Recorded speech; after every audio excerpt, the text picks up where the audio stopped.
Okay, so I'm going to start by showing, so this talk is, are we there yet with VR? I think we've kind of seen from a number of the talks this morning, no we're not. So I'm going to talk about some of the things we've learned, but what I see happening much more from a content perspective, so there's not really any numbers in this. I've been digging around and I found something about VR from 21 years ago. So the first thing I'm going to do is show this video for the Virtual Boy, which is what they thought the future of VR would be.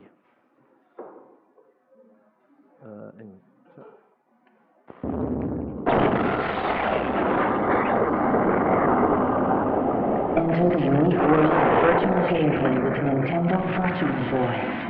The first three-dimensional stereo immersive 32-bit video game system ever. Virtual Boy is so advanced it can't be viewed on conventional TV or LCD screens. Virtual Boy comes with the Mario's Tennis Game Pack, featuring a three-dimensional card with depth that only Virtual Boy can deliver. Play singles or doubles with a one or two player mode. Nintendo Virtual Boy, a 3D game for a 3D world. Okay, so I don't need to do anything now. That's what the future's going to look like. Well, I guess it didn't quite pan out like that, did it? But from what we've seen now, you know, the technology is there to make it really work, and I think that's what's really exciting. Just to carry on with it, so a little bit of background very quickly. So I was at PlayStation for 17 years. I ran the London studio for the last 3.5, but I left at the end of January to become independent, foolishly probably, but also exciting. I feel like I'm on some kind of a rope bridge, which may or may not survive until I get to the other end, but we'll see. I made lots of games there, and what's interesting is that a number of these were kind of stepping stones or precursors to VR. So on the far left is iToy. That came out in 2003 or 4. It was the first camera-based game. So it was just 2D camera, just looking for you doing this. Then SingStar, which just used microphones. This one is Dance Star, so it used Move controllers as a dancing game. And this, I've got a box of tricks. I've got loads of these input things, but I'll show you the Wonder Book. Here it is. Ooh. And this is the Wonder Book, which that's what you'd see on screen, and all these markers would be tracked, and then so the book could come to life, but on screen. So it was like an augmented reality experience. But actually, all these things have got some things in common, like there's no navigation in these games, and actually a lot of these technologies kind of come together to make a VR system. So the Move controllers give you hands. The tracking of the blue lights on the headset is similar to the tracking of that book. The headsets have all got microphones on them as well, which haven't really been used yet because everybody's been focused on getting the visuals right and the latency and all that technical stuff that we need to get right. So also then, about 3 years ago at Sony, we decided to get much more involved in the VR experiences, and we sort of produced a bunch of demos which are now packed up as something called VR Worlds, which is coming out with the premium headset. But I've talked about these a number of times. I don't know whether a lot of people have seen a video of my mum doing the deep and getting scared and going into therapy. Anyway, so what I've actually done then, where are we going? I've actually boiled this down into 3 questions, and there's just 3 sort of simple areas to this talk. So what have we learned so far? What's holding us back? And where are we going? So I'll kind of go through these. So first of all, I think, what have we learned? The biggest thing for me actually is that one-to-one input really works. So like when we did the deep, standing there, feeling like you're in a cage, standing in the virtual world and standing, it really works. Having hands is so important because it's how we interact with everything, and so using these controllers to give us hands has been a huge leap forward actually, and I think that's something that will continue. I've got a little video here. This is actually the first time I really saw this. So this is from the Sony R&D team, which is Rick Marks and Anton Mitchell, who also designed the Move controllers. And this is a demo they did a couple of years ago, but it was using the Move controllers as hands in this space. We did it a little bit actually with the Wonder Book, because you held the Move controller and it was a magic wand, but essentially it gave you a hand in the space as well. There's not too much to see this, but it's just to give you an idea that actually, rather than pressing buttons, having hands and interacting is just so straightforward, and it's so intuitive.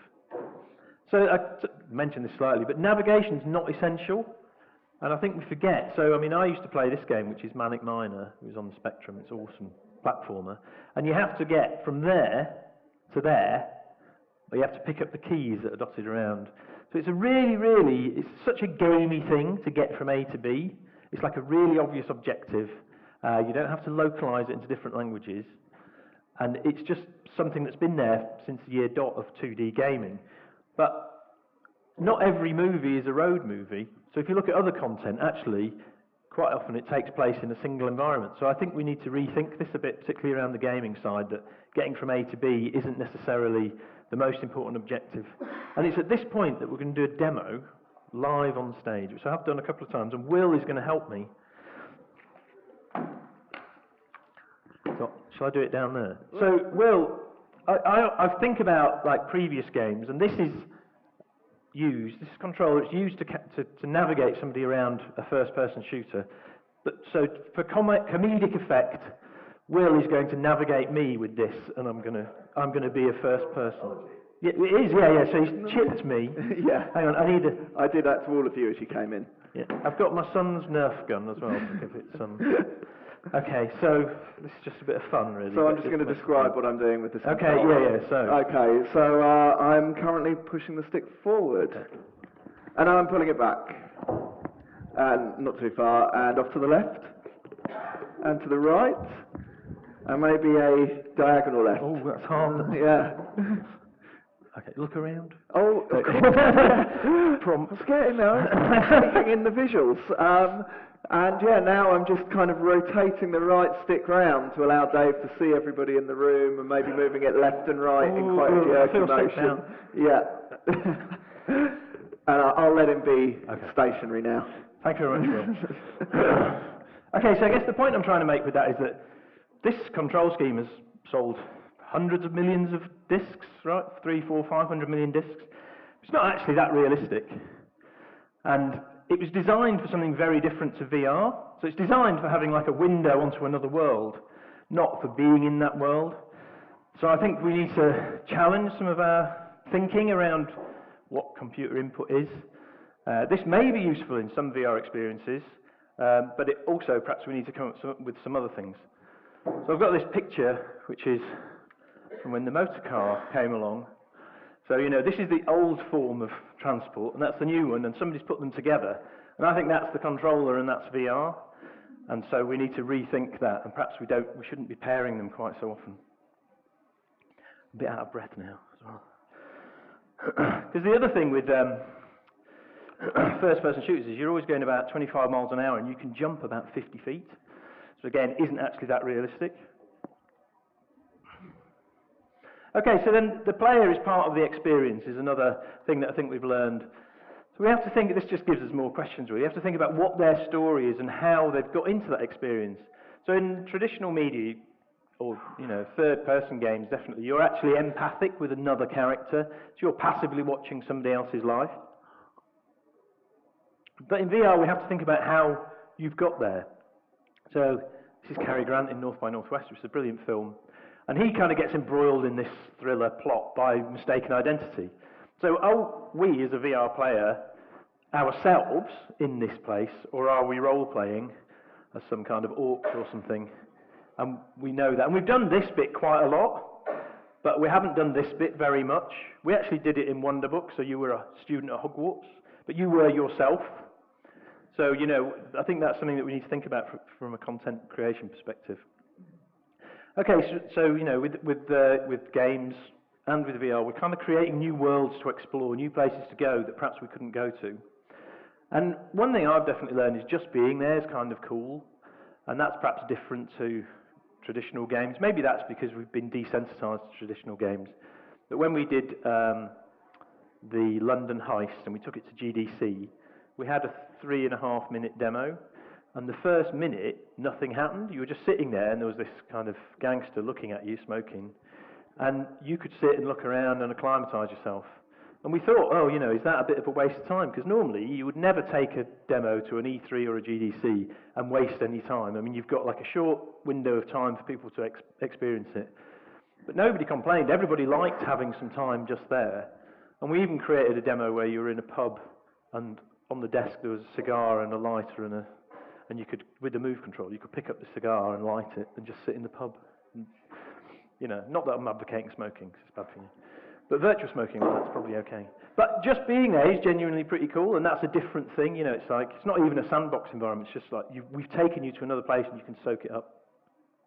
You do need to be consistent, so whereas in the past we've probably got away with things like only one item on the desk functions, they kind of all need to function, otherwise it will break all the believability. So if you can tap a key on the keyboard, you should be able to turn the light on or pick up the phone or pick up the newspaper or whatever.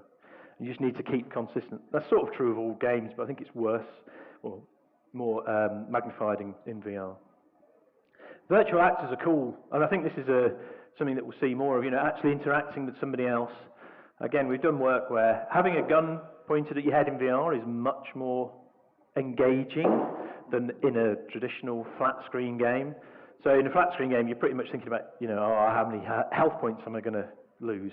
But if it's in VR and you've got a gun pointed to your head, and as you move, the gun tracks you, and the person there's grinning manically, it feels more scary, it's more real.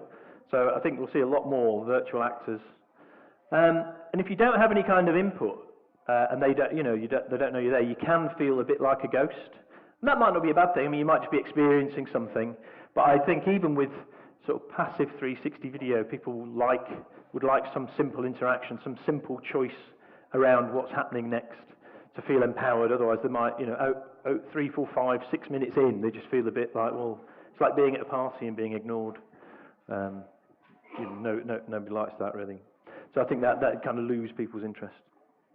VR can definitely be social, and for those who have seen the video of my mum getting attacked by a shark, it was a very social experience. Even so, I think a lot of people will go into an experience in VR and they don't want to never speak of it again. They want to enjoy it. They want other people to share it with. They want to talk. We're social animals, and so I think we can do that with VR as well, which is perhaps different to some of the sort of sci-fi ideas around VR. So watching people do VR is fun at the moment, seeing their engagement and so on, and I think we'll see quite a lot of that in the, coming up. You can have, so as we've talked about, it can be expensive to get into VR, so you're probably only going to have one headset in a household if it's the high-end stuff. And even with the Gear VR, how many of your friends are going to have one of those as well? But you can have asymmetric play, so you could have somebody in VR. So there's a chap called Nick Doucet at Sony's Japan Studios doing a great job.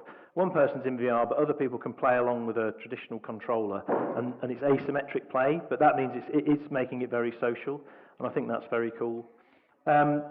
Simply making short-form experiences with a leaderboard can make it very compelling and competitive for people as a group. So just, you know, matching your score against others. But when I was at Sony and we put the we had this demo of Street Luge, and it was like a 2.5 minute experience with a leaderboard. But the sales teams would get really competitive about who would win. So I think that's quite compelling as well, again, if you've only got one headset. So what's holding us back?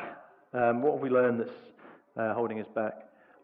There is this issue of motion sickness. I think Roy touched on it this morning, and it is definitely improving on a number of levels. So there's like the basics, there's like latency and frame rate and so on. Those things have all improved. There's learning about basic design issues.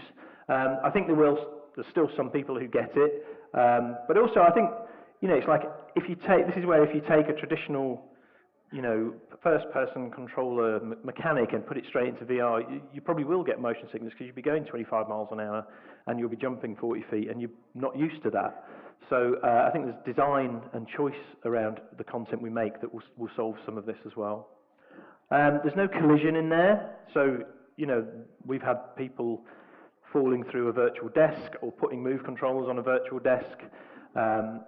I think there's two things interesting here. One is I think you can design some of that away, so if there is virtual things there, you kind of make them look like you can't lean on them, or they're a bit too far away, or you make sure you end a level or something without those things around you. But the other thing I think is great opportunity for peripherals. So if you have got a game with a big gun, then holding a big gun is going to be really cool, or something like Guitar Hero. You know, your guitar can be on flames in VR. It's pretty cool. And I suspect that we'll get adaptive peripherals that can be different things depending on how you put them together to give a different feel for sort of tools and things that you might use in a virtual world. It's tethered, still quite a lot of wires, and we've had a number of people talk about that and the improvements that we think will happen in the next 2 or 3 years in terms of reducing that. You'll notice there's a lot of pictures from Metropolis in this, that's another one. It is quite expensive, so that's another barrier to entry, but that will cost down, I think, and although I kind of understand Pierce's slight concern around the mobile content, I think it's also, people buy handsets anyway, so I think it's a great way for people to get to VR and to show it, and I think that certainly some of those people will buy premium VR because they want to experience it themselves and they want to show it to their friends and get them involved. Space, so for the tethered headsets, particularly the Vive, you need quite a bit of space, and how many people can do this? You know, I mean, as socially, we do pretty much give a room over in the house to a TV. Most people actually do that. Obviously, it can just sit on the wall and it's not as intrusive. But will people move the furniture around? Well, they might do if the experiences are compelling enough. Not saying everybody's going to do that, but that feels like that's where the jury's out in terms of how far this can go and how prepared people are to change their living environments to accommodate it. Trying it. So I've got this theory that people who haven't ever tried VR, they see people with this big headset on, and that's kind of what they see. It looks like there's this thing covering all their senses and is smothering them and probably going to make them die in some way. And actually, it's not taking all the senses away. It's like giving them giving them a different vision to the world that they're in and so on. But I think that's one of the barriers, is to get people over that thing of putting the headset on the first time and actually enjoying it. And people do, you know. I mean, I've seen that, you know, with my mum and with my children, with my auntie and with Mary Portis. I did this thing with her, who was very against computer games even. I've never played one, but actually she got really into it. So I think we can do, but there is a little barrier there. So where are we going? This is, I guess, the interesting bit. So the thing that VR offers is a transportation to another place pretty much instantaneously. And that's a huge promise. You know, I mean, people spend a lot on going to places, on holidays. It's a big part of our lives. So that offer is great. And not only can you go to, you know, another part of the world, but you can go to another place that doesn't exist. You can go to very specific places that you could never otherwise go to, whether that's mountain climbing or, you know, deep sea diving with sharks or whatever. So I think there's a great promise there. I found this is about input. So I found this, I remember this from when I was a kid. It was on some TV show, and this is like a person created with how much we use stuff. So he's got massive hands and really big mouth and quite big ears, quite big eyes. And I think, you know, we've just got to this, like at GDC, the big takeaway was, yeah, actually you need hands in VR. Yeah, I know there's the obvious question about the other bit. I'm not going to talk about that. Because this is serious. So we're kind of getting to the realization that the hands bit's really, really important. I don't think we've really touched any of the vocal input, and I think that will, you know, like, speech recognition isn't bad now. So if you start combining those technologies with our speech, or maybe giving people script choices and things like that, I think, you know, you can end up having a conversation, probably not that far from now in VR. I think that could be really compelling. Audio is really important, and everyone puts a slide in, and actually, you know, it's audio's day in the sun in VR, because on all of the games, I mean, how many people listen to the audio on their mobile games? You know, not that many. Whereas now in VR, you pretty much have to listen to audio to get it, so I think that's really important. So using speech, I think, is actually something that we'll get in the next year or two, and is pretty important in terms of immersion, because, you know, we've got some interactivity with virtual acts and so on, but we do feel perhaps a bit mute without any sort of speech. How do we do first-person storytelling? So this is Faust, who leads, I can't remember his name, through hell or whatever. Are we going to have a guide? This is, Jesse Snell said this. Are we going to have a guide that takes you through every experience? Are we going to create other first-person storytelling sort of tropes? Because we don't really know the grammar of that, because we've not been brought up with it. So I think that's something that we really need to explore. And then what emotions can we elicit? Because at the moment, like you've got horror and adrenaline maybe euphoria, but with pretty basic emotions. But actually, as humans, we've got hundreds of emotions. As we get older, we kind of get more of them. And I think in VR, we've got the opportunity to elicit more subtle emotions. So, I'm hoping that we'll get games that aren't about sort of cannon fodder games about killing thousands of people, that there's just one murder, like you get in a movie or something like that. Because I think there's a lot more opportunity for more subtle emotional engagement from you and from the actors that are in the experience with you. And that brings me to this, and I think a couple of people have touched on this as well. Actually, the shared experience, I think, is really where it's at. So being in VR with somebody else in a place that has some objective. It doesn't have to be, break into a building. It could be as simple as a deck of cards or a chessboard or something really simple like that, table tennis. But it's so different to doing like a Skype call or something like that, but being in a place with somebody else. And then I think certainly on the gaming side, having a few of you in there and really doing some cool mission together where you co-op against some other people, I think that will be very, very powerful. And that could be online or in the room. So as I've sort of said, there's like asymmetric play, I think, can be really cool. So you could be connecting a phone or a tablet to an Oculus or a PlayStation. So you've got some people who are in VR and some people outside that, but working together on something and making it social in that sense. And then people and AI, and obviously with that light field stuff, they look a lot better than she does. But I think that there could be a point where you're playing a game, maybe you're in some kind of persistent online world, and actually you don't know whether you're dealing with an AI or a person. It's probably not that far away to be able to do that. I'm not saying that the AI is going to be actually like a real person, that you could fall in love with or have an argument with or whatever. But I think we can get to a point where, in terms of a gaming structure, you might not be sure. I think that's pretty interesting. And so I think that, for me, it's actually about creating a real place that you can go to that has, an ecosystem and other people in it and so on. And I think that for me is sort of where we're heading in the next 3 to 5 years. It's probably where we'll get to that point. And that is me on 20 minutes on the dot over. So that's the end. Are there any questions? Oh, brilliant, yeah. Let's applaud him.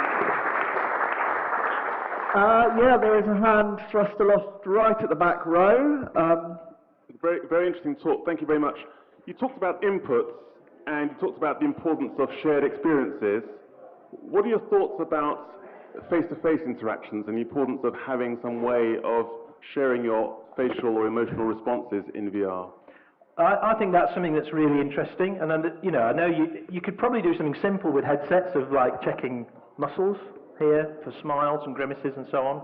And I think, as that, Roy said, the light field thing has been done to 3 people. You know how it works. It happens in Hollywood, and then it will be 1,000, then it will be 100,000, then it will be whatever. So I wonder if, as part of something like that, we'll have some simple system of getting to those basic physical shapes that we make with our faces. Because I think I've done some online experiences where we've had eye movement and some really simple stuff like that. Actually projected onto relatively cartoony characters, but having that, even though the characters are quite cartoony, really helped. It was a huge difference to being on a Skype call where somebody's looking over there and their physical reactions or the audio and the video are out of sync and so on. So I think that's a really important part of it. Great. Anybody else? I can't. Oh, yep. A gentleman on the front row. Speech as an input sounds very interesting.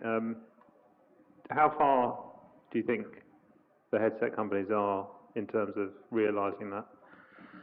It's hard to say. The best speech goes off onto the internet, calculates it and comes back. That's what your Google speech does and that. It's probably doable though, because that's got nothing to do with rendering the latency and so on. So I think we will see some of those things in their early forms in the next 12 to 18 months.